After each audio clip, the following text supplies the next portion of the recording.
Un barranco profundo y pedregoso, una senda torcida entre zarzales, un valle pintoresco y silencioso, de una playa los secos arenales, un cabrero en la cumbre que silbaba, una bella pastora que corría, una rústica flauta que llenaba los riscos y las grutas de armonía. En el aire, reflejos y cambiantes, en el cielo, colores transparentes, en la noche, luceros rutilantes, crepúsculos brillantes y esplendentes. Un gallardo mancebo en la montaña, que las cabras monteses perseguía, en la cima del monte una cabaña, y un torrente que al valle descendía.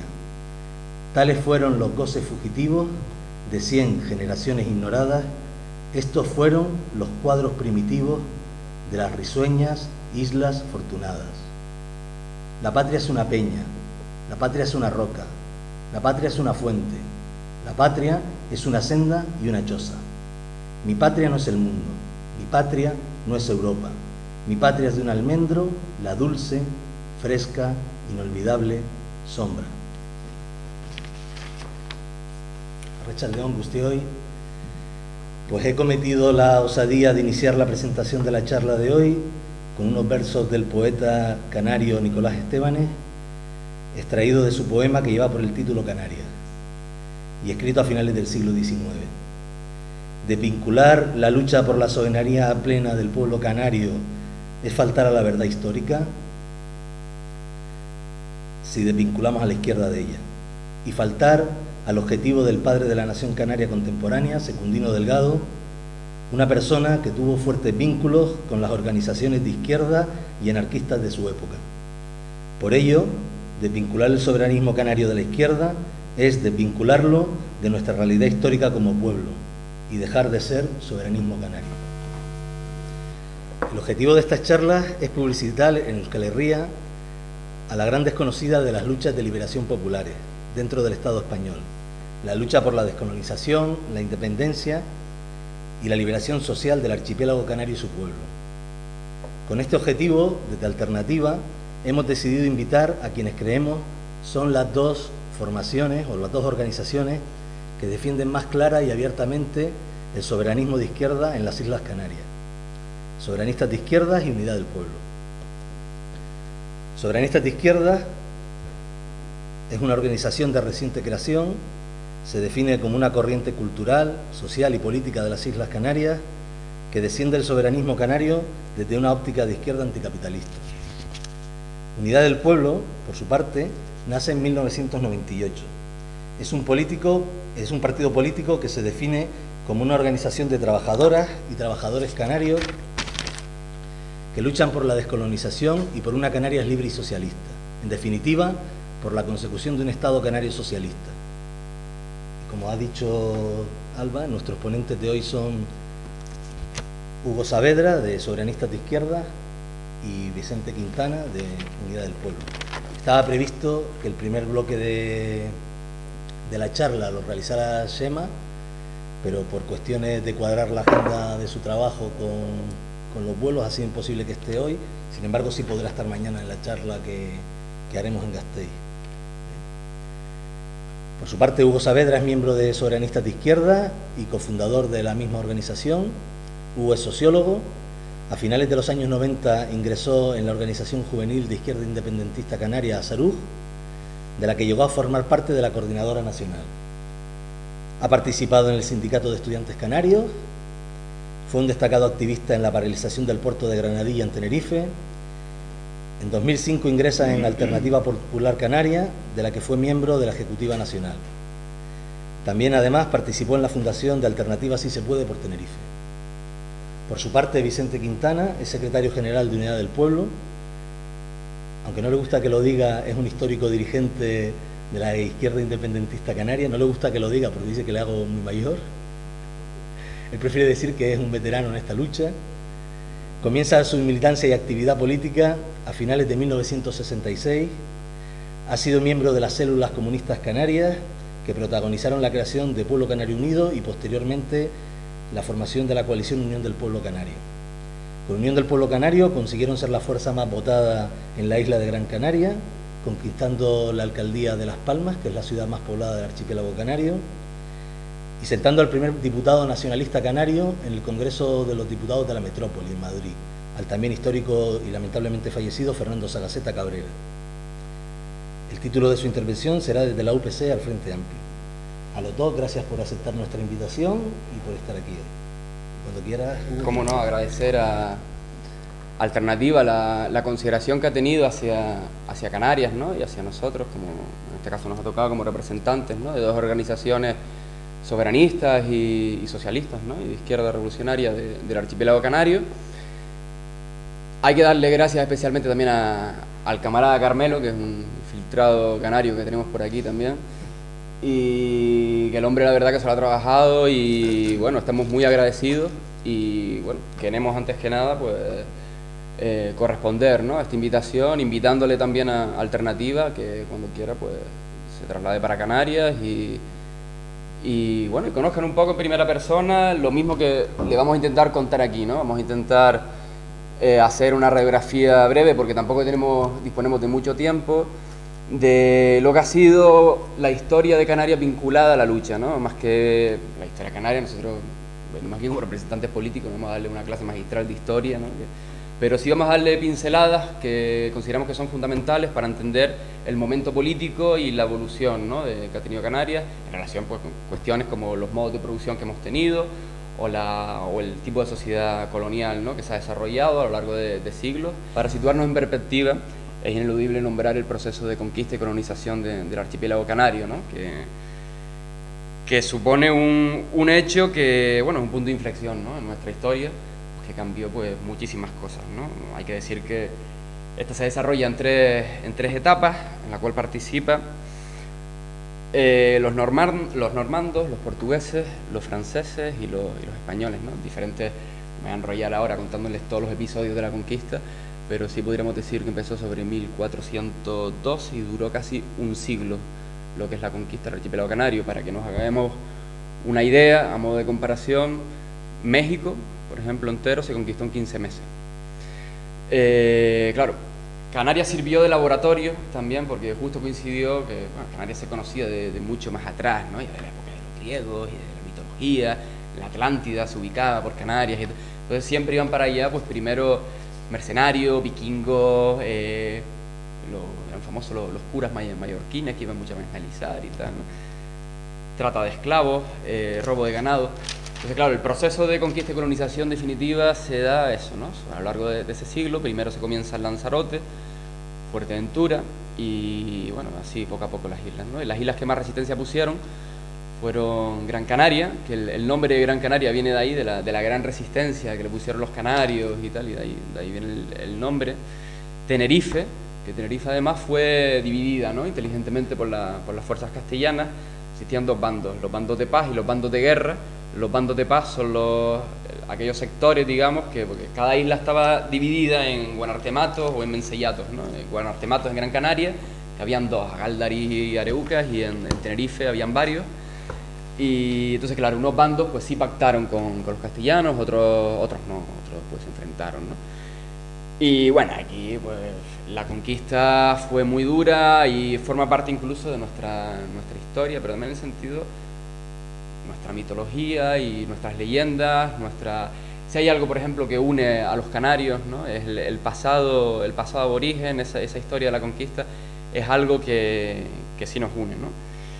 Bueno, luego se produce un proceso de aculturación y de superposición, ¿no?, de la cultura española, de la cultura castellana sobre la cultura canaria, es decir, por ejemplo, la mayoría de la gente pues fue cristianizada, salvo la gente que quedaba en las montañas. Luego de ahí hubieron algunos focos de resistencia que se dieron a conocer como los alzados, que prácticamente hay constancia de que hasta el siglo XVIII y XIX hubieron focos de resistencia, ¿no?, aislados muchas veces, en una situación de islas y tal, ¿no?, luchando contra el que era el principal imperio del mundo, pues ya se pueden imaginar, ¿no?, y con una inferioridad tecnológica, pues cómo sería la historia, ¿no? Y bueno, luego se impone una economía de tipo colonial, claramente, a base de monocultivos, ¿no?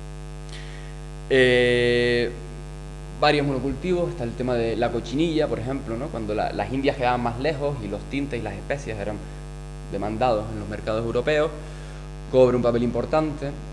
Luego sería pues el monocultivo de la caña de azúcar también, ¿no? Y el vino también fue otro monocultivo. Luego es curioso porque la relación económica, a medida que se va desarrollando en Canarias, siempre es una economía local, digamos, la agricultura suele ser de subsistencia, pero después hay otra agricultura que es de carácter, ¿no?, más vinculada a la exportación claramente. Y es curioso cómo la economía canaria se va vinculando sobre todo con los ingleses más que con los españoles. Y de esto tenemos muchísimas anécdotas, ¿no? O sea, por ejemplo, en nuestro vocabulario tenemos muchas palabras canarias de origen inglés. Podemos hablar del cambullonero, ¿no?, que viene de cambay. Podemos hablar, y eso era la gente que iba a hacer trapicheos, que los barcos llegaban. Podemos hablar del knife, que viene del knife, ¿no?, que es un cuchillo tradicional canario. Y así millones de expresiones en total. Los vocablos que hay en Canarias, según por ejemplo investigadores como Osanahan, recientemente fallecido, uno de los principales investigadores de lo que son las variantes dialectales canarias, hay unas 12.000 vocablos de diferente procedencia incorporados al castellano que actualmente se habla en Canarias, ¿no? Hay mucha procedencia aborigen, de tipo amazigh, porque los guanches vienen de un origen bereber, que vinieron en diferentes oleadas, se dice que posiblemente huyendo pues, de hambruna, de la persecución de los romanos, múltiples teorías, ¿no?, pero parece que el origen es bastante cierto. Y de los portugueses, pues también hay muchas palabras, ¿no? Y bueno, un poco haciéndoles este esquema muy rápido que quiero hacer para después entrar un poco en la parte política y también, bueno, la parte política del medio a partir de la transición hasta ahora la va a tocar Vicente y yo después tocar un poco más la parte de actualidad. Pero dando un poco para adelante esto, ¿no? Pues eso, la historia canaria está llena de hambre, de sequías, de episodios de erupciones volcánicas, además, ¿no?, que islas como Lanzarote diezmaron la población y, bueno, han habido historias muy curiosas, ¿no? Audible, si hablas de historia canaria antigua, tienes que nombrar Sudamérica, Latinoamérica y sobre todo los procesos, ¿no?, que han habido ahí, porque el principal hecho diferencial que tenemos los canarios posiblemente sea la geografía, ¿no?, en dos aspectos. Uno, por la insularidad, el propio insular pues cambia, ¿no?, lo que es la psicología de la propia gente, el carácter, la forma de relacionarse. Y otra es el hecho de la tricontinentalidad, ¿no? O sea, nosotros estamos ubicados geográficamente en África.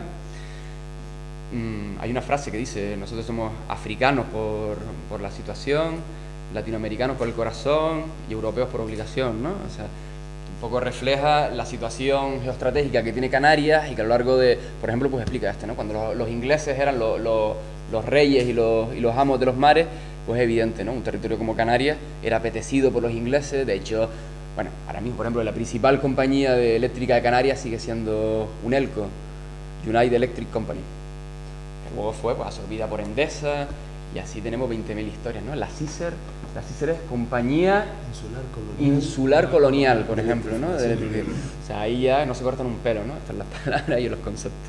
Entonces, bueno, volviendo un poco a este episodio, los procesos de independencia de Latinoamérica participan activamente muchos canarios. De hecho, bueno, antes los estamos comentando, ¿no?, con los compañeros también de una asociación vasca y bolivariana que están sentados aquí. El tema, por ejemplo, de muchos canarios se fueron los que poblaron por ejemplo, los canarios fundaron ciudades como Montevideo, en Uruguay, o como San Antonio, en Texas, ¿no? O sea, pero esto fue una colonización, digamos, forzosa, donde muchos canarios eran llevados porque, claro, el imperio necesitaba colonizar nuevas tierras, desplazar a los indígenas que habían ahí, desplazar esas poblaciones, desarraigarlos, romper con su cultura, ¿no? ¿Y qué población vas a utilizar para esto? Pues, tenemos una colonia aquí cerquita, ¿no? Pues cogemos los canarios, los llevamos en masa para allá, ¿no? Y claro, ¿qué es lo que pasa? Que el impacto de los canarios en muchos sitios, por ejemplo, es famoso en muchos trabajos en esto sobre Cuba y Puerto Rico.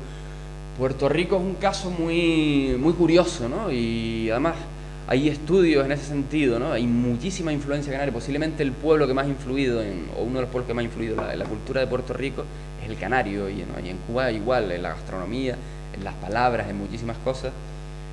No sé qué iba a decir de Puerto Rico. Pero bueno, y volviendo a esto, ¿no? En la guerra de independencia fueron muchos los canarios que participaron, ¿no? Tuvieron un papel activo. El propio Simón Bolívar tenía una idea que era compartida con más gente, que era dentro de la idea de la Gran Colombia, el siguiente paso era liberar a las Islas Canarias, ¿no? Y eso forma parte ya, digamos, y no solamente eso, después gente como José Martí, ¿no? Que también casi todo de origen canario, muy vinculado. Luego fue muy decisiva, por ejemplo, en la guerra del 98, el papel de los canarios. Hay una película de los hermanos Ríos, unos cineastas canarios, que la verdad que los tíos tienen trabajos independientes muy, muy interesantes, ¿no? Que reflejan estas situaciones de colonialidad y tal. Y hay una película que es Mambí, que es una película que les recomiendo, y ahí narra perfectamente cómo los canarios iban para Cuba, se alistaban en el ejército español muchas veces forzados o por situaciones diferentes, y luego una vez allí pues se pasaban al lado rebelde, ¿no? Al lado de los Mambí. Muchísimos generales, muchísimos tal, participaron, ¿no? de ese bando. Y esta película lo refleja perfectamente, como batallones enteros de canarios que iban a Cuba cogían y pasaban de bando, ¿no? ¿Por qué? Pues porque tenían ya lazos creados, vínculos familiares, y al final notaban de que ellos no tienen tanto que ver con, ¿no? Con el general Weyler y con la idea de España que había, ¿no? En aquella época y tal. Es más, el general Weyler fue mandado como gobernador civil o gobernador militar a Canarias, precisamente como un castigo hacia la población canaria por su actitud desleal y antipatriota en la guerra de Cuba, ¿no? En la guerra de Cuba, como saben también, dentro que entró Estados Unidos en esa guerra, después del Wayne, ¿no? el barco. Otro de los objetivos que era para liberar y tal era Canarias, ¿no? Entonces ahí Canarias siempre ha estado en esta historia, ¿no? Pues incluso ya, si nos remontamos en la Segunda Guerra Mundial, ahora hace poco se han ido desclasificando archivos que están accesibles sobre cómo los ingleses contactaron, ¿no? Con grupos locales en Canarias para intentar precisamente independizar Canarias, arrebatársela a Franco, ¿no? Esa era una de las hipótesis que se manejaba, que desgraciadamente no se llevó, no se llevó a cabo, ¿no? Y bueno, siguiendo un poco el hilo histórico este breve que estoy comentando, ya me pongo en Secundino Delgado, ¿no? Secundino Delgado, como comentaba el compañero, es un anarquista, fue el fundador del primer partido, digamos, del nacionalismo moderno canario, ¿no? Porque ahí hubo un corte claro entre lo que era la resistencia de carácter indígena, tal, hasta que se va creando, claro, con las nuevas ideas ilustradas, los nacionalismos, los movimientos de liberación nacional y el movimiento obrero, ¿no? Que surgen sobre todo en el siglo XIX. Pues ahí a principios del siglo, final del XIX, principios del XX, como casi todos sitios, pues también se implanta en Canarias, ¿no? Es importante destacar, por ejemplo, el papel de la Asociación Obrera Canaria, ¿no? Que fue el principal sindicato canario. Y luego, por ejemplo, en 1917, pues ya se instala pues, organizaciones como la CNT o el PSOE de su época, ¿no? Que no era como saben el PSOE de ahora. Todo esto, pues bueno, ya se empieza a coger cuerpo un nacionalismo, un independentismo impulsado por Secundino Delgado, igual de un tipo más romántico al principio, pero va basculando y va posicionándose hacia posiciones más obreristas, ¿no? Secundino Delgado es arrestado por el general Weyler, desplazado a Madrid, encarcelado, y ahí, por ejemplo, entra en contacto con Salvochea, ¿no? El anarquista Fermín Salvochea, que es famoso. Entonces el hombre ya pues se va ilustrando en otras ideas y va y tal, ¿no? Luego se tuvo que exiliar a Cuba, y en Cuba pues participó en el Partido Comunista Cubano, si no me equivoco mal. Estuvo en Venezuela estuvo junto con José Cabrera, con el periódico Bacaguaré y el periódico El Guanche, que eran los dos primeros periódicos de índole, digamos, nacionalista, claramente, independentista, que, claro, por las cuestiones del momento, pues no los podías emitir en Canarias, ¿no? Tenías que sacar en Cuba o en Venezuela, ¿no? Y entonces, precisamente el nacionalismo canario donde más fuerza coge en estos primeros momentos es en Venezuela y en Cuba, donde muchos emigrantes canarios y descendientes de canarios se dan cuenta de su situación, ¿no? Y entran en contacto con las nuevas ideas y los nuevos procesos que se estaban levantando en estos países, ¿no? Bueno, un poco pasando a esta página, es importante, por ejemplo, ya en la parte que todos conocemos, ¿no? Del famoso golpe de Estado de Franco, porque Canarias siempre fue un sitio donde se desterraba a lo peor, ¿no? Siempre el propio Franco lo destinaron allí, ¿no?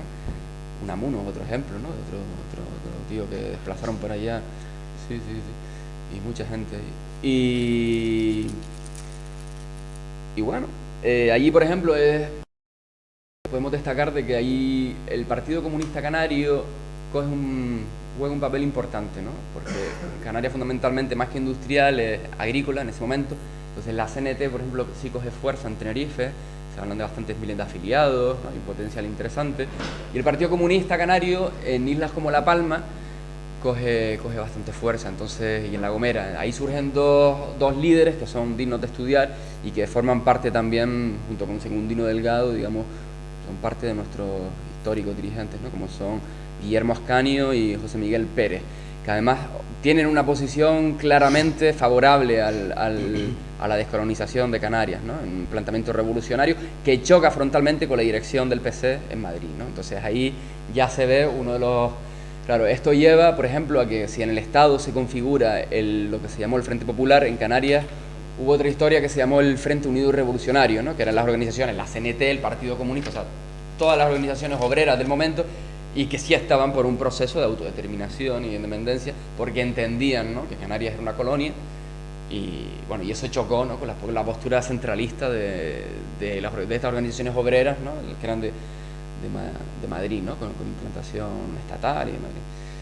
Y bueno, después de esto, pues en Canarias básicamente hubieron algunos focos de resistencia. En Gran Canaria, La Palma se bombardeó, bueno, hubieron alguna historia, pero lo que hubo fue una matanza brutal con cientos, con miles de desaparecidos, que bueno, como saben, pues todavía hoy están en pozos escondidos, en cunetas, igual que en otros tantos sitios del Estado. Y bueno, ahí pues también se sufrió, ¿no?, el terror. Y a partir de los 50 se funda el movimiento Canarias Libres, en el año 59, que bueno, ahí entra Antonio Cubillo, entra Fernando Sacaseta, que son abogados laboralistas. En primer lugar, buenas tardes, agradecer a los compañeros y compañeras de Alternativa su amable invitación. Y en fin, yo no me sé pronunciar en vasco, no sé ni una palabrita. Yo les puedo decir aquello de Ajul, Felagüin, Gilagüin, que quiere decir saludos a todos y a todas y sean bienvenidos. Retomando, como decía, la posición, la expresión que estaba haciendo aquí el compañero Hugo, o sea, cuando empieza más o menos el nacionalismo moderno, por así decirlo, en Canarias, es a partir del asesinato de Juan García el Corredera, militante del Partido Comunista. A partir de ese momento, la fuerza viva, por así decirlo, de la izquierda, que estaba en la clandestinidad, que fundamentalmente era gente nucleada en torno al Partido Comunista de España, muchos se pasaron o intentaron organizar lo que en aquel momento se llamaba el Movimiento Canarias Libres, o sea, nucleado a su vez en torno a una serie a dos despachos laboralistas en concreto que actuaban al margen de lo que era el sindicato vertical de la época. Esto fue en el año 59, fue el asesinato de Juan García Corredera. En el 61 es cuando se organiza o sale los primeros grupos escasos del Movimiento Canarias Libres, y esa historia pues termina con la detención de una serie de miembros. Fueron, en fin, enjuiciados mediante consejos de guerra sumarísimos. Algunos de ellos fueron a las prisiones españolas, y en el caso de Antonio Cubillo pues tuvo que exiliarse primero a Francia y después fue a Argelia, ¿no? Después de eso hubo un amplio descanso, la paz de los cementerios que hubo en Canarias durante una larga década, ¿no? Vuelve otra vez a coger un cierto ímpetu el Tepilla ya por los años 74, 75. Estábamos en la época de la salida esa que los valientes legionarios españoles hicieron del Sáhara, y que también colocaron a Canarias en el punto de mira de todos, ¿no? Ese valiente ejército, que la única batalla que han ganado, la única guerra que han ganado, ha sido contra su propio pueblo, con lo cual ya nos da, en fin, solución, o nos da una información, una definición clara de qué país o qué estado se vive, ¿no? Pero yo quiero concretar mucho más la cuestión de un espíritu más, una información más crítica, ¿no?, a esta cuestión. Yo le puedo leer un pequeño texto y después le voy a decir el año en que hablábamos de esto. Decíamos en aquel momento: parece casi una banalidad el comenzar señalando que la actual situación del Estado, y en particular la gravísima situación por la que atraviesa Canarias, conforman un estado de cosas que reclama de las fuerzas de izquierda el comportamiento más responsable.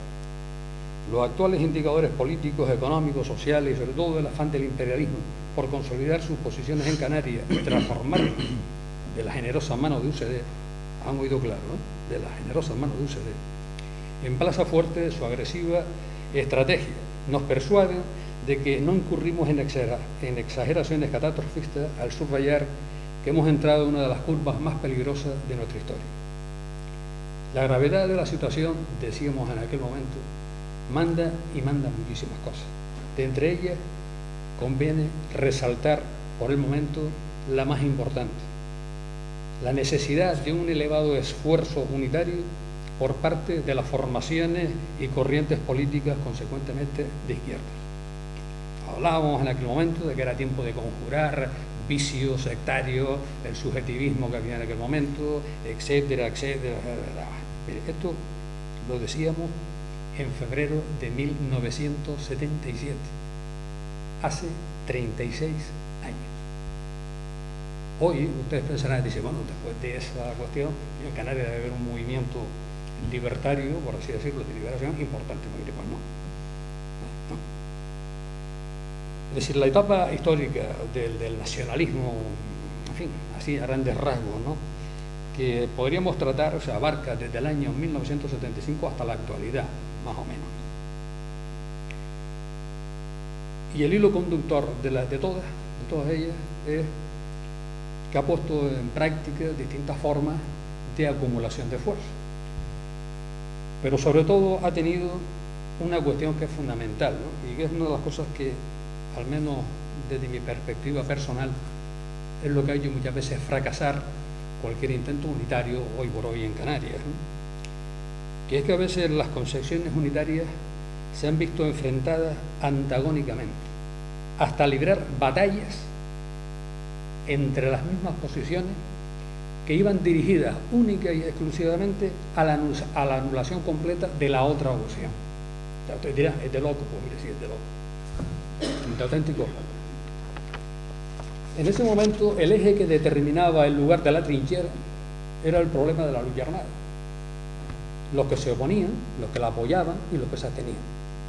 En este sentido, había en ese momento tres formaciones políticas que representan las vías de esa acumulación de fuerzas que desarrolló el nacionalismo canario durante esos años. En primer lugar, el MPAYA, que desarrolla lo que ellos llamaban la propaganda armada durante un periodo que fue del 76 al 78, con mayor pena que gloria. Uno tiene que reconocer que, en fin, las personas que fueron a la cárcel, yo he estado en la cárcel y sé lo que significa eso, pues coño, es bastante jodido, muy jodido. Pero eso condujo a una cierta echada hacia atrás de muchísima gente que en aquel momento podía haber apoyado una acción de liberación nacional importante, ¿no?, porque estaba en ciernes en ese momento, lo que les indicaba antes, el tema de lo del Sáhara, donde de repente en la ciudad de Las Palmas, en concreto, nos vimos de la noche a la mañana pues con más de, no sé si eran 20, 25, 30.000 personas de aquella época que no tenían trabajo, que no tenían vivienda, que no tenían nada de nada, y que hubo en un momento determinado que meter a muchísima gente de estas en barracones, y buscarle trabajo, eso. Además, incluso con la llegada de la valerosa Legión Española, por ejemplo, a Fuerteventura, ¿no?, que allí empezaron, por ejemplo, a tener las mismas formas, modos y maneras que habían tenido en la colonia del Sáhara, mediante asesinatos, violaciones, robo, etcétera, etcétera, etcétera, etcétera, ¿no? Hasta hubo un movimiento importante, afortunadamente, una reacción popular muy importante, que conllevó a que se largaran, a hallarlos, ¿vale?, de una manera más o menos civilizada. Afortunadamente nos quitaron de encima a esas tropas mercenarias. En segundo lugar, aparece el Pueblo Canario Unido. El Pueblo Canario Unido se empieza a gestar a partir del año 77, en el primer trimestre del 77, y las fuerzas que más o menos había en ese momento con interés en sacar adelante un proceso unitario de liberación, fundamentalmente fue en la isla de Gran Canaria, Tenerife con menor arraigo, fueron la gente del Partido Comunista Provisional, de carácter independentista, estaban las células comunistas y poco más. En un momento determinado dice, bueno, nos tenemos que poner de acuerdo, esto no puede seguir en las circunstancias en que está, y empieza a articular, en fin, un pensamiento, en fin, en unos sectores de, en fin, con ideología marcadamente, no podía ser menos, de carácter marxista. En un momento determinado ya empezó a haber una denuncia explícita de lo que era la vía que estaba protagonizando la gente del MPAYAC, y pues claro, eso era lo que estaba lastrando muchísimo el tema este, ¿no? En los primeros meses del 77 y antes de las elecciones generales fue cuando se hace la conformación de PSU. PSU recoge todo lo que reportaba la gente y los militantes del PC, que no estaban de acuerdo en ese momento con las políticas emanadas del señor Santiago Carrillo, con sus pactos repartos en Madrid, y la gente que podía venir o que más o menos estaba simpatizando con las políticas del MPAYAC y que conformaban eso que allí se denominó en un momento determinado comités populares, que según iba por barrio y la gente que lo conformaba, los compañeros que lo conformaban, eran más menos radicales o estaban más a favor de una tesis de seguir apoyando el MPAYAC o una opción más política, que era la de PSU. Se presenta a las elecciones en el junio del 77 PSU, y a pesar de 3 meses escasos de formación y además con todos los impedimentos legales que nos pusieron en aquel momento, el resultado electoral para la época fue bastante importante. Considerábamos que en aquel momento éramos casi la tercera fuerza política de Canarias, ¿no? Que en aquel momento era muy importante.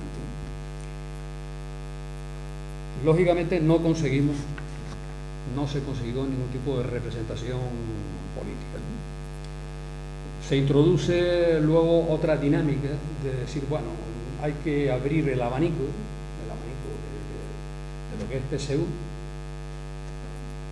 más una actitud mucho más electoralista, porque claro, dentro de lo que era Pueblo Canario Unido también estaba, bueno, en cualquier paraíso parece ser que existen hasta las serpientes, ¿no? Pues en eso también existía la serpiente. Desgraciadamente, la parte más radical fue la que bombardeó desde dentro las posiciones más políticas, ¿no? Que era la que abanderábamos en un momento determinado, pues, los comunistas del lugar. A lo largo del 78 se empieza a fraguar ya, de hecho, el tema de Unión del Pueblo Canario, y empiezan pues a meterse una serie de grupos políticos que un año antes eran, como decía antes, enemigos acérrimos de las opciones soberanistas o autodeterministas. Llámese, por ejemplo, esa izquierda divina, muy radical, que se llamaba, por ejemplo, Partido de Unificación Comunista de Canarias, Movimiento de la Izquierda Revolucionaria del Archipiélago Canario, y no ponían más izquierda y revolucionario porque es que ya pues, no había más, ¿no? O sea, es un problema grave, ¿no? Después empezaron a meterse, por otro lado, una cosa llamada la CAN, que era algo así como la Confederación Canaria Autonomista de Canarias, la Confederación Autónoma de Canarias, y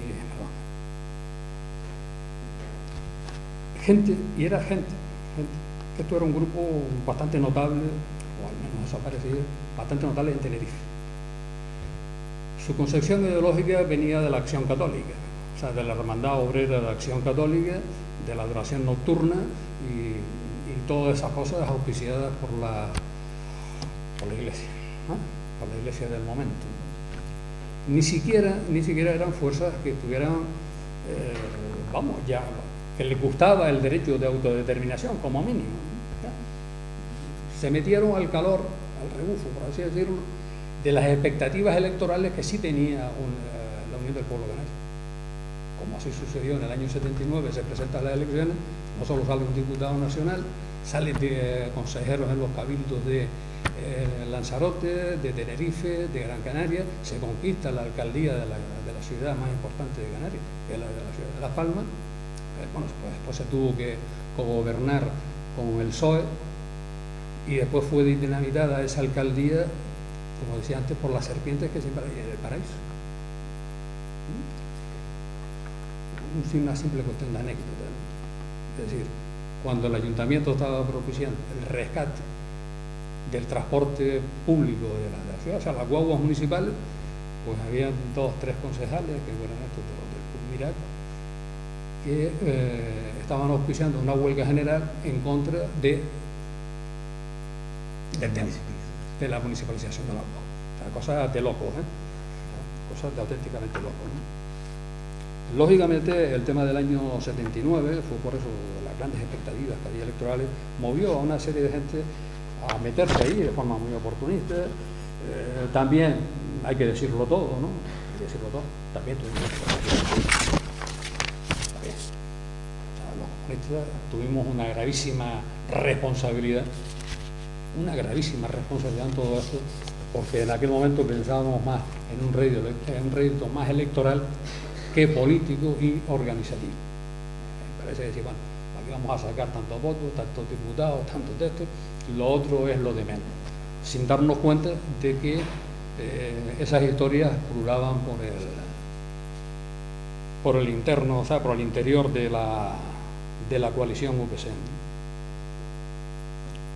Y claro, fue flor de un día, desgraciadamente fue flor de un día el triunfo político, por decirlo así, de la UPC, porque a partir del año 82, fíjense, a partir del año 82 hasta el año 97, 98, cuestiones, o sea, organizaciones de tipo nacionalista, de izquierda, con ánimo de la liberación nacional y social de Canarias, no hubo nada, habían cositas extrañas, cosas muy residuales, grupos que al final se pusieron al servicio hasta de Marruecos, por aquella cosa del sobre no lo inventó el señor Bárcenas, por cierto, y cositas así por el estilo. O sea, ya en el año 98 empiezan a surgir nuevos núcleos, ahí también empieza a organizar Unidad del Pueblo. Unidad del Pueblo nace en el 98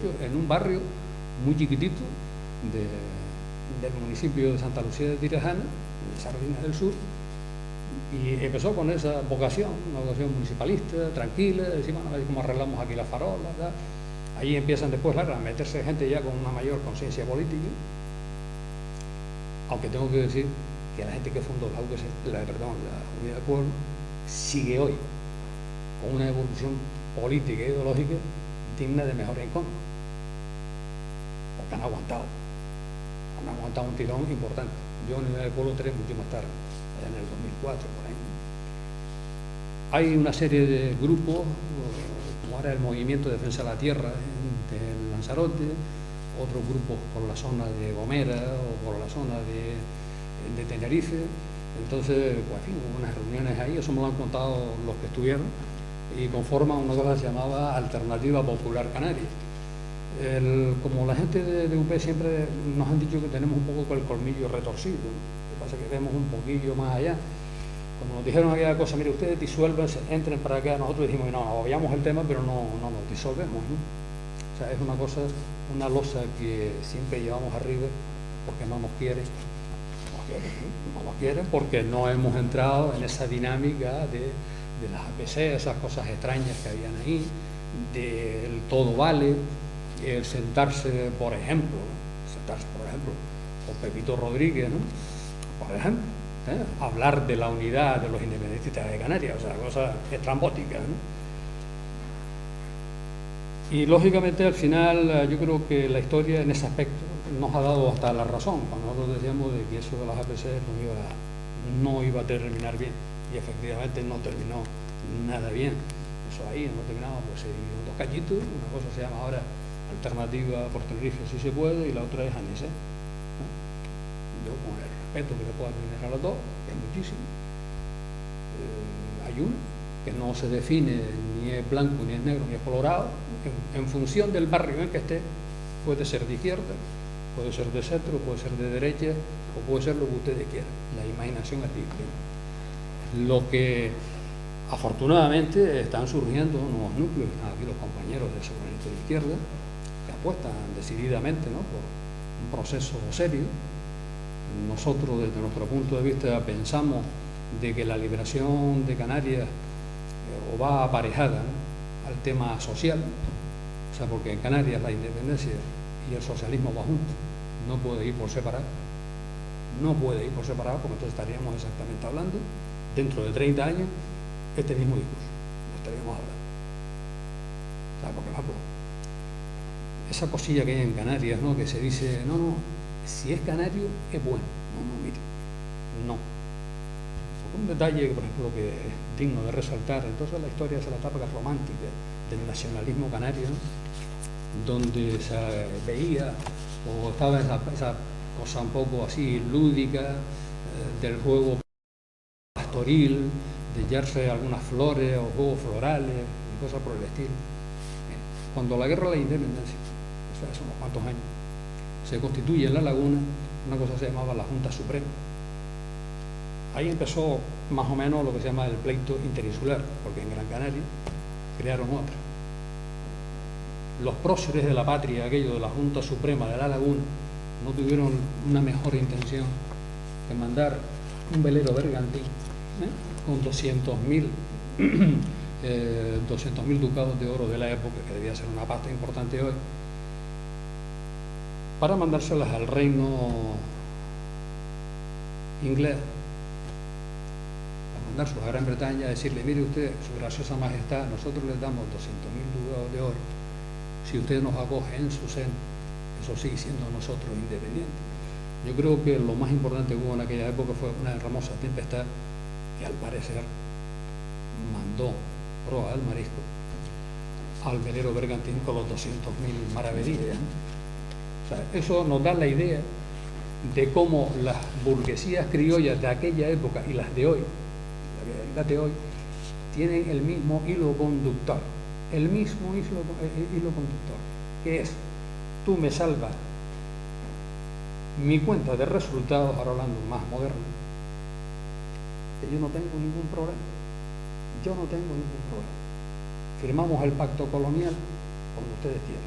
Ese pacto colonial hoy se llama el régimen económico y fiscal de Canarias.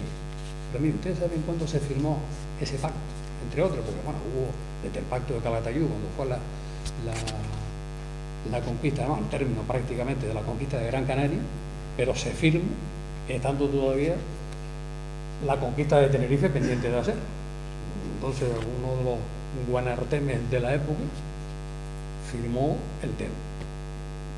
Y en grandes rasgos, ¿no?, por llamarlo de alguna manera, ¿no?, la burguesía de aquel momento guanchi, los aristócratas del lugar, dijeron, mire, el señor Benítez Fernández de Lugo, el otro, esos piratas que fueron por allí a masacrar a los canarios, dice, mire, si usted me respeta mi ganado, mi agua y mis tierras, tome usted la rendición y con los demás, con los trasquilados, haga usted lo que quiera con ellos, lo que quiera hacer, sobra.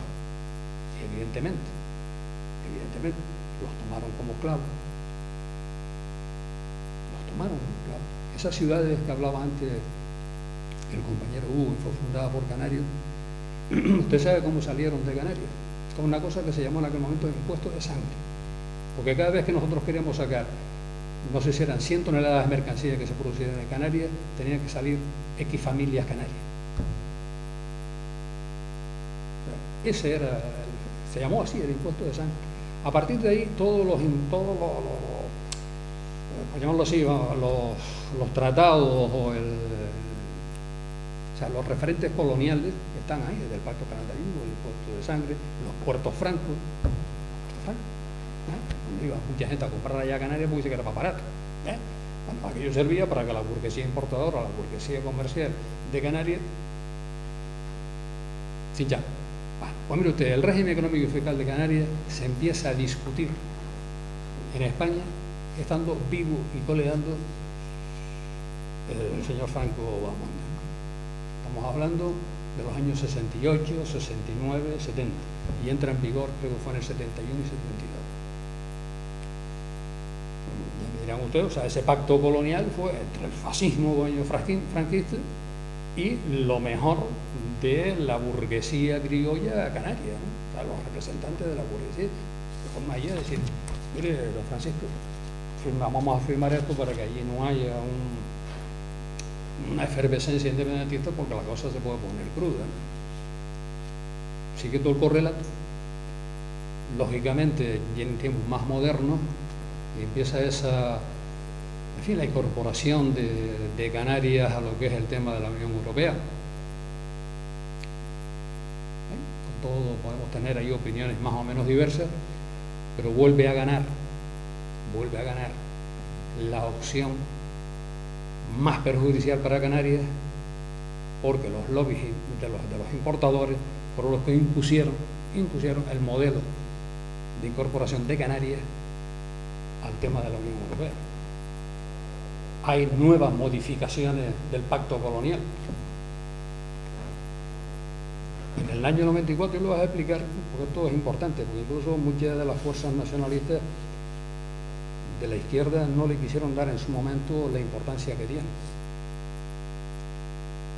Y es que en el año 94, en julio, se hace una modificación expresa para la burguesía canaria, ¿no? O sea, el artículo 27 del REF, en el que se da unas excepciones fiscales, coño, que yo creo que esto lo cogen en un territorio aquí español y se hacen de oro, ¿no? Pero se hacen de oro.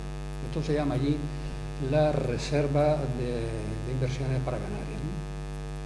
Esto sucintamente es lo siguiente: mire, una empresa o profesional radicado en Canarias, que tenga su actividad en Canarias, de cada 1.000 pesetas, por poner así, hablando el 90% del beneficio de esas 1.000 pesetas, de cada 1.000 pesetas de beneficio, el 90% lo apartaba. Y pagaba los impuestos de las 100 pesetas restantes. Pues mire, del año 94 hasta hace poco ha habido una acumulación que se cifra, y estos son datos de la Agencia Tributaria Española, en casi 28.000 millones de euros. Cantidad apreciable para muchas historias. Y ustedes me dirán, dicen, bueno, ¿y esto para qué era? Pues mire, en el artículo 27 de ese famoso decía: la reserva de inversiones para Canarias tiene que servir, 1, para diversificar la economía de Canarias; 2, creación de empleo estable y de calidad en Canarias, ¿no? Y me río porque, coño, esto es la coña del siglo.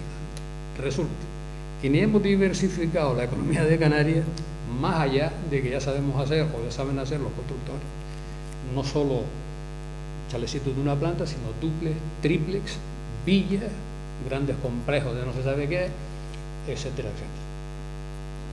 Curiosamente, estamos hablando del año 94. En el año 2000, 6 años más tarde, hay una comisión de expertos del Ministerio de Economía y Hacienda español, de la Consejería de Economía y Comercio de eso que llamamos el Gobierno Autónomo de Canarias, donde en un tollo, más grueso que este vaso, hay un párrafo, 4 líneas, donde los sabios dicen: mire, el fin para el que fue creado la reserva de inversiones no sirvió para nada. Eso sí, esa burguesía patriota, que va mucho a las romerías, que se le va, coño, el verbo ampuloso de ser más canarios que nadie, de que incluso se inventan señas de identidad. Yo lo siento por los futboleros, si tú eres canario, por si eres, vamos, aficionado a la Unión Deportiva o al Club Deportivo Tenerife, coño, en fin. O sea, que dicen que esas son las señas de identidad del pueblo canario. Oye, pues si esa es la seña de identidad del pueblo canario, yo automáticamente me voy, pues no sé qué sitio, que ya para, en fin, para la Patagonia del sur, más abajo, ¿no? Porque claro, uno dice, a usted se le da una facilidad importante para invertir, pero ¿dónde han invertido estos pedazos y me van a permitir la expresión, estos pedazos de cabrones. Pues mire usted, en Cabo Verde, en Sudamérica, concretamente en Panamá, en la República Dominicana, en Puerto Rico, en Marruecos, esos patriotas que dicen, no, hombre, bueno, es que claro, el tema de Canarias. Insisto, me van a perdonar el asunto, esos pedazos de cabrones, que además tienen nombre y apellido, y nosotros, como somos así, los hemos puesto en la calle. Dice, mire usted, señor Lópezán, que es un tío de un emporio turístico del carajo. Pues el tío está invirtiendo en temas turísticos a 90 kilómetros de donde el tío tiene los hoteles.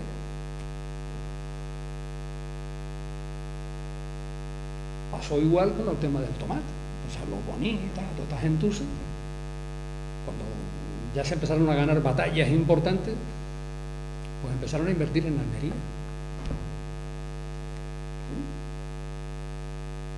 Y esa es la realidad. Desgraciadamente,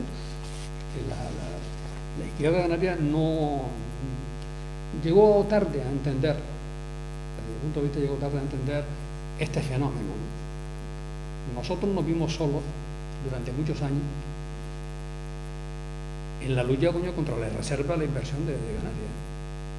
Pero vamos, en solitario. Nos llamaban de todo. Nos llamaban de todo. O sea, yo creo que lo más suave que nos dijeron en un momento determinado eran unos cabronazos terroristas o una cosa así.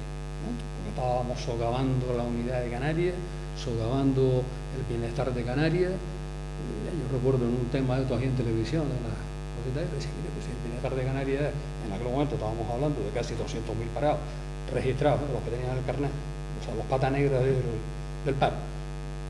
Teníamos 500, 600.000 ciudadanos bajo el umbral de la pobreza real y cierta. Y cuando nosotros nos decíamos, hombre, esos datos, le poníamos encima los datos oficiales de sus propios historias, de sus propios organismos, el Consejo Económico y Social, Cáritas, en fin, los organismos de ellos. No es un estudio de campo que habíamos hecho nosotros. Desgraciadamente, 36 años más tarde, tenemos que empezar a volver a repetir la necesidad imperiosa que hay, porque se ha multiplicado por lo que queramos, la actual situación, que además estamos abocados a padecerla bastante cruda. O sea, la estamos pasando canuta, pero si no paramos esto, la vamos a pasar peor. Y no es una cuestión de un discurso de catastrofista, como muchas veces nos han echado en cara. Mire, nosotros decimos, y lo decimos abiertamente, o tumbamos a estas gentuces, o nos terminan de ganar la guerra. Y no hay que esperar, como decimos nosotros, incluso a periodos electorales, esperar al 2015 o al 2000 no sé cuánto. No. Mire, es que tenemos que ganar la calle. Porque el problema, yo le doy validez, o sea, nosotros le damos validez al tema electoral. Pero hoy, con los datos que hay en la mano, la situación política, económica y social que hay, no solo en Canarias, sino en el resto de los territorios del Estado, o somos capaces de enarbolar una bandera de un frente político, serio, de izquierda, rupturista, que no vaya a blanquear las instituciones, que no vaya a blanquear o a dar una muleta a una constitución impuesta, sino que vaya a poner o a imponer unas nuevas reglas del juego. Y el artículo primero de ese reglas nuevas de juego tiene que ser el derecho inalienable a la autodeterminación y la libertad de los pueblos. Eso tiene que ser fundamental. E insisto, hoy, como ayer, en el año 77, en el 88 o en el 92, seguimos insistiendo, hay que hacer hincapié en la esencia del sistema capitalista, en la lucha de clases. Ahí es donde está la cuestión. O entendemos esto, o seguimos en la barbarie. Como decían aquellos venerables barbudos, ¿no? el amigo Carlos Marx, o el amigo Lenin, o el amigo Engels, socialismo o barbarie. Y esto vale para todos los pueblos, para todos los territorios. Porque este problema que tenemos, no solo en Canarias, aquí, allá, en el otro lado, es un problema político. Y los problemas políticos se solucionan políticamente. Insistimos. Y ahora hablamos 10 minutos, porque no se puede hablar más, porque tampoco hay más que hablar de esa cosa de decir el tema del Frente Amplio. Hombre, se está haciendo un esfuerzo importante, donde fuerzas, organizaciones independentistas, como es el caso de Soberanistas o nosotros, nos hemos puesto de acuerdo en lo mínimo, ¿no? Bueno, pero ahora tiene un reto importante. Ahora tiene un reto importante, que puede dar al traste una vez más, con un movimiento unitario en el siguiente proceso electoral que está en ciernes, que es el tema europeo. Porque nosotros decimos, ¿qué encaje va a tener Canarias en esa cosa que se llama Unión Europea? ¿Queremos seguir dentro del euro? ¿Vamos a estar ahí para blanquear? ¿O vamos a romper esa dinámica neoliberal? ¿Vamos a romper todas esas directivas como la Volcker? ¿Vamos a romper el pacto del euro que nos está llevando a la barbarie? ¿O a qué vamos a ir? ¿A tener 2 eurodiputados, 17, 97? En un parlamento único en el mundo que no legisla, porque los que legislan son los 17, los 27 o los 37 señores de la comisión que no han sido elegidos por nadie. Ahí está ahora el debate. Ahora está el debate.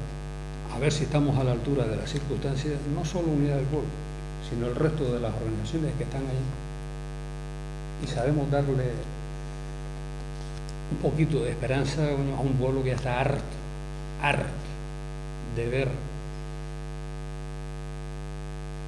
cada cosa, que los calificativos son pocos. Muchísimas gracias.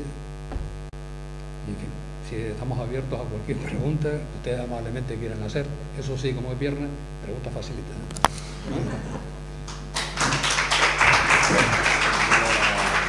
Sí, me gustaría partir un poco, y creo que es conveniente citarlo, el colectivo juvenil Azarú, ¿no? Por ejemplo, que es una organización juvenil con bastante implantación, con una implantación fuerte, que yo y, por ejemplo, y el señor que está en la tercera fila que está ahí, pues también ha sido miembro de ese colectivo.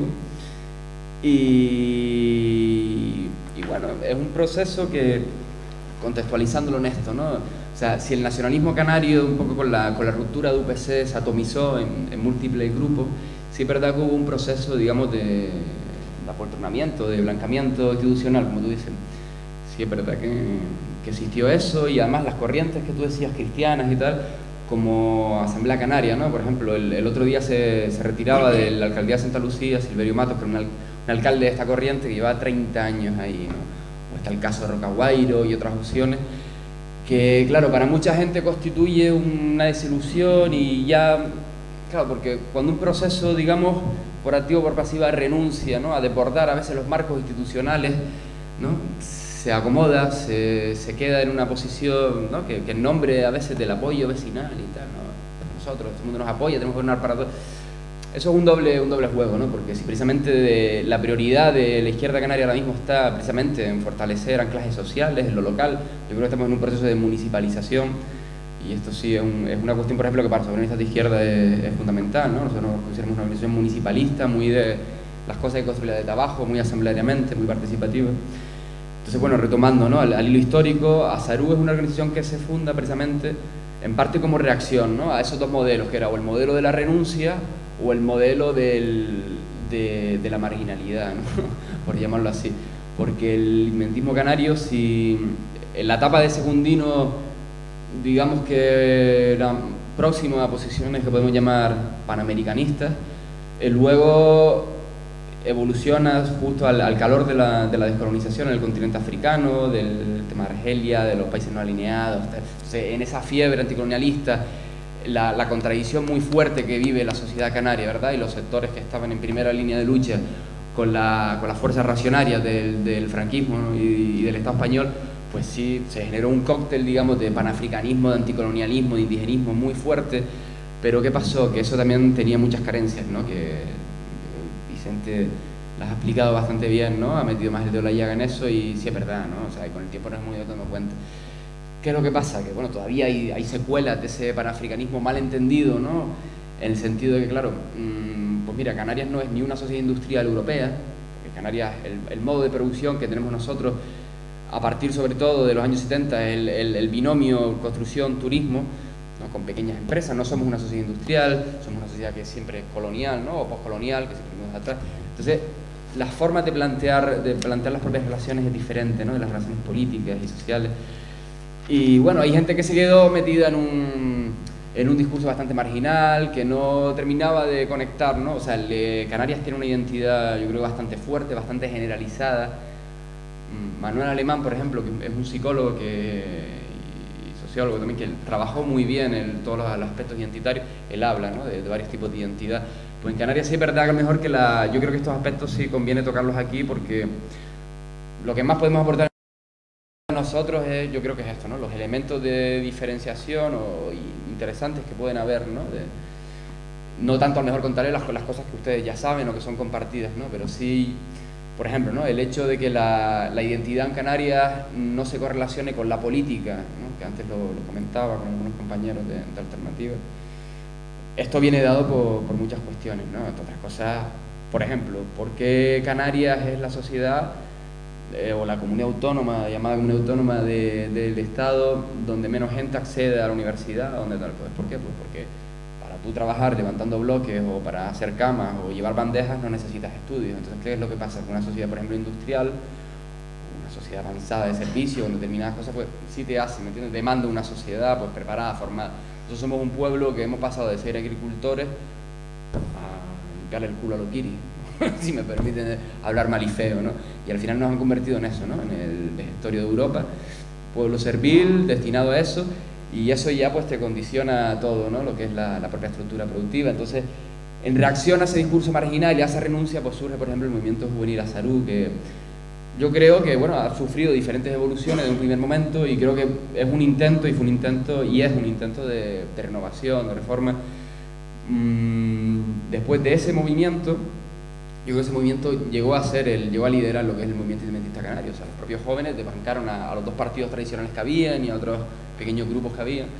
Y como comentó Vicente, justo sobre el año 99-2000 se fundó lo que es el Movimiento de Liberación Nacional de Canarias, que esto fue impulsado por Azarú, impulsado por sectores que venían del nacionalismo de izquierda, digamos, consecuente, válidos, ¿no? De los que no todo el mundo se pasó a ICANN y todo el mundo renunció, que había sectores, coño, que todavía salvables, ¿no? Entre otros, por ejemplo, mucha gente de UPE, que UPE era sobre todo en la zona de Santa Lucía y el sureste de Tirajana, donde ellos tenían su implantación, y después otras fuerzas en Lanzarote, en Tenerife, la gente de Iniciativa Popular Otava, en La Gomera, en diferentes sitios, pues se conformó lo que fue el proyecto Alternativa Popular Canaria, que después se extendió. Por ejemplo, en eso sí no comparto mejor la visión que tuvo Vicente, ¿no? Porque UPE participó en un momento de APC, en otro momento no participó, yo creo que no toca ahora entrar en eso, pero, o sea, y bueno, y después el proceso de APC, yo creo que es un proceso muy interesante que vivió su etapa entre el 2000 y el 2006-2007. ¿Y qué pasó? Que en aquellos años la centralidad, digamos, de la reivindicación en Canarias, y ya me estoy metiendo ya en temas, si no actuales, de un pasado muy inmediato, ¿no? Que es la parte ya que para finalizar quiero tocar, por lo menos por mi parte. La centralidad de la reivindicación estuvo en el tema medioambiental, ¿no? Y sobre todo en el modelo de desarrollo, ¿no? Porque la burguesía canaria, una burguesía emergente, constructora, turística, ¿no? Donde los constructores han hecho su agosto, esos mismos constructores que comentaba el compañero, ¿no? Que después ya Canarias le quedó pequeño, en un territorio que tenemos el 40% de nuestra superficie está protegida, pues esa gente se le quedó chico el país, ya pues se está metiendo en Cabo Verde, destrozando aquello, en el Sáhara, no sé dónde, y donde puedan, ¿no? Y bueno, por ejemplo, ahí se produjeron movilizaciones muy importantes de 100.000, 150.000 personas, sobre todo, por ejemplo, empezó el movimiento ecologista, que empezó muy fuerte en el tema de Beneguera, en Gran Canaria, y después Tenerife y Lanzarote llevaron un proceso muy de vanguardia, ¿no? En ese sentido. fruto de eso en Lanzarote en el año 2003, y yo creo que nosotros por lo menos la lectura que hacemos es que a partir de ahí surgen lo que son los nuevos movimientos sociopolíticos de la izquierda canaria, ¿vale? Vinculadas hasta ahora, o sea, porque ese intento de renovación, de esfuerzo que era necesario, o sea, no podíamos quedarnos ni en la renuncia ni en la marginalidad, ¿no? Teníamos que inventar algo, construir un nuevo modelo, ¿no? Pues, por ejemplo, de ahí surgió el proceso en Lanzarote de Alternativa Ciudadana 25 de Mayo, que es un proceso pues, es parecido, así se puede, en el sentido, son procesos donde converge gente nacionalista e izquierda, pero también gente pues, con inquietudes muy vecinales, muy locales, y sí es verdad que a lo mejor no son partidos al uso, ¿no? Con el modelo tradicional que tenemos de partido, ¿no? Sí, son procesos más asamblearios, ¿no? Este tipo de historia. Pero resulta que ha conectado, ¿no? Ha conectado un poco esos procesos. Surgió en 2003 en Lanzarote y después en 2007 Alternativa Sí Se Puede, ¿no? A partir de yo diría una buena parte, una mayoría cualificada de lo que era la alternativa por Tenerife, sobre todo, ¿no? O sea, cuadros muy interesantes se vincularon ahí, sobre todo Alternativa Popular Canaria tuvo un debate muy fuerte dentro, claro, entre la posición de mantener una línea más de izquierda nacionalista, pero con un ámbito de llegada mucho más estrecho, o abrir la manga y jugar ahí, intentar llegar a sectores que no se llegaban, que es el debate que se da en muchos sitios, ¿no? Y bueno, salió como salió. Yo creo que APC cumplió un proceso, Si Se Puede ahora está en otro proceso, que por cierto mismo se está dando torta a las facciones ahí entre el sector, digamos, que venía del soberanismo de izquierda que está ahí, y otros sectores igual más vinculados al medio ambiente, ecologistas y tal, ¿no? Y bueno, y después de eso, en Gran Canaria surge el movimiento hacia el Frente Amplio, ¿no? Porque la realidad sociopolítica, como comentaba antes, en cada isla es diferente, o sea, la propia correlación de fuerzas, la expresión que tiene es diferente, ¿no? Por la propia idiosincrasia de cada isla. Si ustedes ven, por ejemplo, el mapa político canario, te puedes perder en un puzzle de siglas, ¿no? A veces llega la cosa... Y bueno, ya un poco entrando en actualidad, pues el movimiento hacia el Frente Amplio, nosotros por lo menos ponemos el acento en eso, ¿no? Que es un proceso muy de base, que se rediscuta todo, o sea, no queremos solamente que tenga que ser una alianza entre 3, 4, 5 organizaciones, porque esto es una autocrítica también que nosotros hacemos, ¿no? Como corriente, soberanista izquierda es una corriente, pero reconocemos la debilidad, ¿no? Organizativa, y creemos que hay que superar, ¿no? Esos límites, digamos, partidistas, ¿no? Que siempre hemos hablado y tal, y hay que tender hacia otros procesos, ¿no? Mucho más participativos, abiertos, y por supuesto, bajo nuestro punto de vista, pues siempre intentaremos pujar y luchar porque las posiciones soberanistas y de liberación nacional y anticapitalistas pues estén presentes, ¿no? Y una posición feminista, una posición ecologista. Nosotros por lo menos estamos por trabajar todos esos aspectos transversalmente, ¿no? A nosotros y el resto de los compañeros y compañeras del proceso del Frente Amplio, ¿no? Entonces, bueno, la idea yo creo que por lo menos que nosotros tenemos es que el Frente Amplio cuaje, sobre todo en Gran Canaria, y después pues extender y hacer, ¿no? Alianzas y sobre todo, ¿no? Partiendo de la base, de la coincidencia en las ideas, en el trabajo común con el resto de fuerzas, ¿no? Que nos reconocemos dentro de lo que tradicionalmente los canarios cogimos de los chinos y que se llama el campo nacional y popular, ¿no? Utilizamos esa expresión también. Y bueno, ya simplemente para meterme en temas de actualidad, ¿no? El compañero también dio bastantes pinceladas, muy interesantes.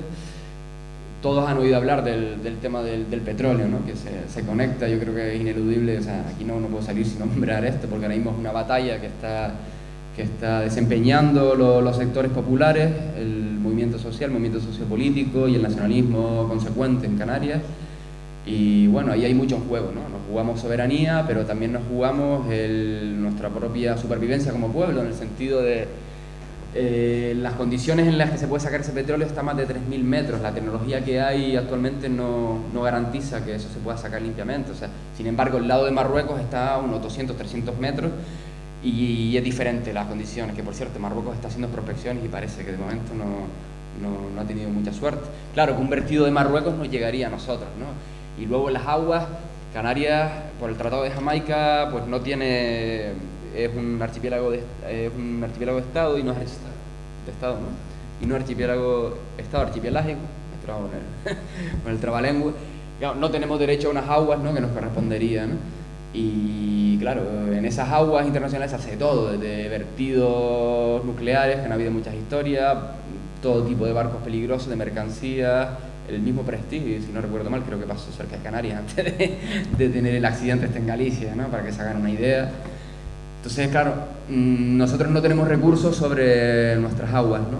Y ese banco canario sahariano pesquero, que es de lo más importante del mundo, pues resulta que ni Canarias ni Sáhara estamos reconocidos como Estado, ni tenemos derecho a nuestras aguas, pues al final no entramos en ese reparto, ¿no? ¿Y qué es lo que pasa? Que al final se hace un tratado, un convenio bilateral entre España y Marruecos, y nosotros nos quedamos, claro, nuestros intereses son diferentes, ¿no? Nuestras coordenadas geográficas y geoestratégicas son completamente diferentes, entonces ahí hemos tenido continuos choques, ¿no? Por ejemplo, hubo un intento, es una anécdota, ¿no?, que refleja bastante el tema, hubo un intento serio en Lanzarote de impulsar una industria del marisco, y fue frenado desde Madrid, desde el gobierno del Estado, porque se decía que eso estaba reservado a los gallegos, ¿no?, y que los gallegos no podían estar. Sin embargo, los barcos gallegos se iban a Canarias y pescan lo que les da la gana, ¿no? Entonces, hay cuestiones aquí, ¿no?, que a ver cómo las explicamos, ¿no? Y bueno, retomando el tema del petróleo, eso, ¿no?, un desafío que tenemos brutal ahí con la gran burguesía, ¿no?, transnacional, no solamente Repsol, que ya no es burguesía ni española, ¿no?, porque creo que el 15% es español, pero después es chino, americano, no sé qué, y el capital no entiende, ¿no?, ya veces de fronteras ni de dinero. Y bueno, el tema de Canarias va por ahí. Nosotros estamos planteando, pues, intentar desbordar, digamos, esos marcos normativos, planteando medidas en el sentido de avanzar hacia la soberanía alimentaria, porque ahora mismo Canarias, con la situación en la que está, ¿no?, o sea, alejada de lo que es la península ibérica, más de 2.000 kilómetros.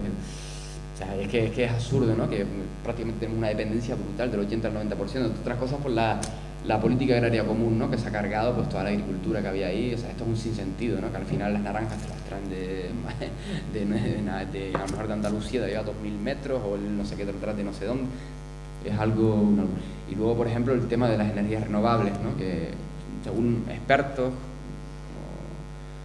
como Roque Calero y otros expertos y tal, pues dicen, ¿no?, que por ejemplo que Canarias podría ser la Arabia Saudí de las energías renovables, en el sentido, el kilovatio de energía limpia en Canarias es el más rentable de toda Europa, y sin embargo somos el territorio de toda Europa con menos inversión en energías renovables, ¿no?, que manda cojones, ¿sabes? Entonces, claro, y después la apuesta que se está haciendo energética es por el petróleo, ¿no? Entonces está claro que hay un interés de una transnacional, y al final pues han colocado un ministro canario que todos estamos sospechando cada vez más de por qué está colocado ahí, ¿no? O sea, no es casualidad que el ministro de Industria sea canario, ¿no?, entre comillas o sin comillas, o como lo quieran poner, ¿no? Y ahí está el amigo. Y nada, ese es uno de los desafíos que tenemos. Otro desafío, como decía Vicente, y yo con esto estoy acabando, es construir, porque es necesario, un referente, digamos, que sí pueda ir canalizando esa identidad muy fuerte que existe en Canarias. En Canarias existe una identidad nacional fuerte, hay que canalizarla políticamente, hay que confrontar esto hacia el poder, hay que señalar el adversario con nombres y apellidos, ¿no? Y en eso, tanto Unidad del Pueblo como Soberanista de Izquierda, como muchos más grupos y mucha más gente, ¿no?, que supera estos grupos y estamos convencidos de ello, pues este es el desafío que tenemos nosotros, ¿no?, y nosotras. Y bueno, modestamente esta es lo que le queremos trasladar, ¿no?, por lo menos por mi parte, un poco hacer una especie de radiografía de lo que es la realidad canaria, que después ustedes queremos que contrasten, ¿no?, pues ya ustedes verán si se lo creen, si no se lo creen, o qué parte o qué no parte. Y bueno, no más nada, ¿no?, solamente decir que muchas gracias a todas y todos. Nos gustaría ahora que, por supuesto, ¿no?, que hicieran preguntas o que nos dijeran cualquier cosa. Y nada, es que ricasco.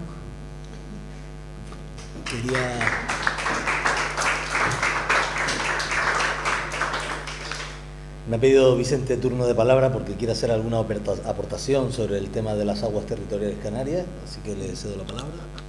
Fíjense ustedes la locura que hay en Canarias, que cuando se celebra la Conferencia Internacional sobre el Mar en Montego Bay, Jamaica, en el año 82, creo, no se reconoce para Canarias su condición de archipiélago. Canarias, las Islas Canarias. Cosa que sí reconoció Portugal con Azores, Madeira y las Islas Salvajes. O sea, con los tratados internacionales en la mano, o sea, con ese en concreto, nosotros ya podemos ir a donde queramos. Que más allá de las 12 millas alrededor de cada isla, o sea que eso y nada es exactamente lo mismo. Todo lo demás, Marruecos, con la ley en la mano, con las leyes internacionales en la mano, podría hacer ello decir, bueno, muy bien, vamos a extender nuestras aguas territoriales a las 200 millas más las 150 de exclusión, no sé qué, de verano. Se podría poner las fronteras de Marruecos, por un lado, un poquito más allá de la isla de La Gomera. Portugal, por ejemplo, haría lo siguiente. Yo también quiero extender mis aguas territoriales. Y ellos no empiezan en las costas del Atlántico, no. Van a empezar desde las costas de las Islas Salvajes, que están a 150 millas de las islas del archipiélago canario. Con lo cual, se tendrían que poner de acuerdo Portugal y Marruecos a ver dónde establecen la mediana. O sea, que puede llegar a un momento determinado, puede llegar, y bueno, con Portugal, con el carnet de identidad podemos pasar, y imagino que con Marruecos habrá que haber algún visado o alguna cosa, ¿no? Para poder pasar, o sea, cuando vayamos de Gran Canaria a Tenerife, en fin, la Freosa, en fin, estas cosillas, ¿no? A lo mejor pondrán por allí alguna patrullera y cosas por el estilo. O sea, cuando estaba ese chico, se llamaba Zapatero, ¿no? En el gobierno del Reino de España, convenció al otro, el chico Paulino, de la Paz de Canarias, ¿no? Le dice, mira, nada, tranquilo, tú no hay ningún problema, ¿qué es lo que tú quieres? Las aguas territoriales, las aguas, toma, ¿dónde hay que poner? Toma, las aguas son tuyas. Mintiendo descaradamente, porque lo único que necesitaba el señor Paulino Rivera y Bauti es un tema de financiación. O sea, cuando se está financiando esa cosa llamada autonomía, no solo es el tema de los habitantes que pueda tener, sino la extensión. Entonces, claro, de 7.000 kilómetros o 8.000 que pueda tener el territorio insular, los territorios insulares en su conjunto, de repente hemos pasado, pues no sé, pues, a 200.000 kilómetros, una burrada de kilómetros cuadrados. Entonces, en eso, claro, al final se le ha salido el tiro por la culata, porque no hay financiación para ese tema en concreto. O sea, esa es una pequeña cuestión que les quería comentar. Y después la otra que también es el tema de las cuestiones energéticas. Por allá tenemos una cosa que se llama el PECAN, que es el tema de la política energética de Canarias. Coño, esa ley prácticamente nos prohíbe el desarrollo de nuestras energías renovables. Como tenemos otra cosa que se llama el POSEICAN, o sea, por nombres así, muchachos, tenemos una cosa que se llama la RUP, que es el eufemismo para decir, mira, no son colonias, pero ahora son ustedes una región ultraperiférica, ¿no? Al igual que Martinica, la Guayana, no sé qué, las otras, la Reunión, o sea, por nombres esotéricos tenemos unos cuantos que podemos repartir si quieren algunos, ¿no? Gracias.